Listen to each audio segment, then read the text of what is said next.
What's happening, y'all? So I just kind of want to check in with you on that last video that I did about the CG placement on whether it matters or not. That is something we're going to discuss here in a second. I'm on my way to Bluffton, Indiana. I know it's only Thursday, but I rented a house down there for Thursday, Friday, Saturday. Taking the boy down, and we're going to go down a little early, meet up with my buddy Billy, and we're going to get some practice in and do some different things while we're down there. So, but here we're going to talk a little bit about that CG placement video and kind of clarify some things quick. First things first, I want people to realize that that video alone does not determine whether the CG does or does not matter.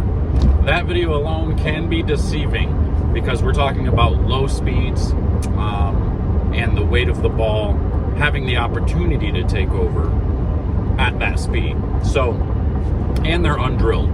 So it changes a lot of different things based on these factors. Now, I'm not sure what speed the ball would have to go to, but at some point, there's a speed that the ball moves where in that 60 feet, that those 2 ounces of weight are not going to make that ball move at all.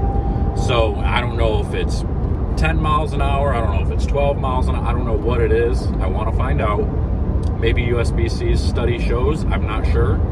But there is a speed at which, however, if it's moving that fast, no matter how you place the CG, the ball is going to go straight the entire way no matter what because of the speed. There's not enough time for that weight to take over. Now, that doesn't mean that it doesn't matter. That just means that there's a possibility that it's very, very, the meaning of it is going to be very, very little. And USBC already did the study that showed, yes, that's pretty much what it is. It means very little in ball motion overall. Now, the one thing to keep in mind, there are a couple of videos left. We're still going to do 2 more videos that's going to explain this out just a little bit more. Once I get back from the regional this weekend, we'll do the other 2. But what's going to be explained out more is how, everything changes once you drill the ball, and then also with the higher speed and somebody throwing it. But the key thing we want to figure out is, does the placement of where that weight is sitting help the hitting power?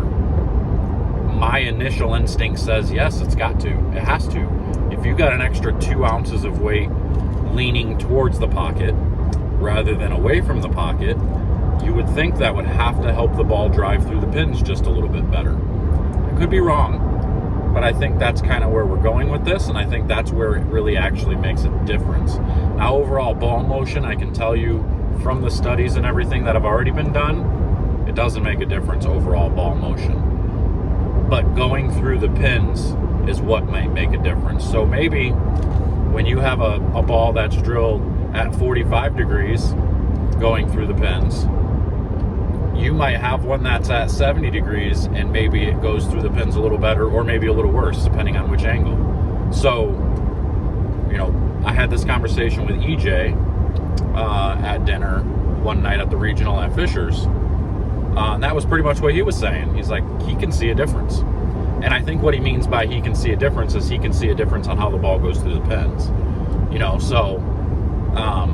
But we talked about how, it's not going to make a difference with overall ball motion. It's not going to hook that much more. I don't know if we ever actually came to an agreement on it or not. I think we were on the same page with it.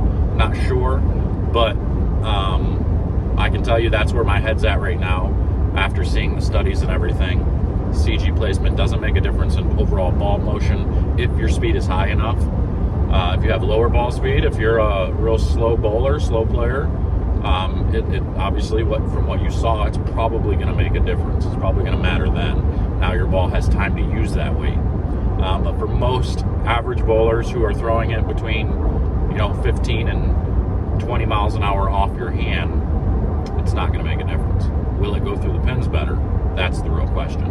So just keep in mind, I don't want anybody to make any decisions on, this video shows that it really does matter.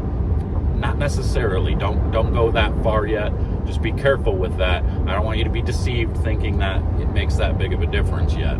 wait till we get these other videos out, and then you can make a little bit more of a decision, or even just go look at the studies from USBC. You know, they show things a little bit more, but I wanted to put it into effect for myself so you guys can see in this point of view as well. So that's all I got. I'm gonna finish this drive, and I will see you guys later. Take care.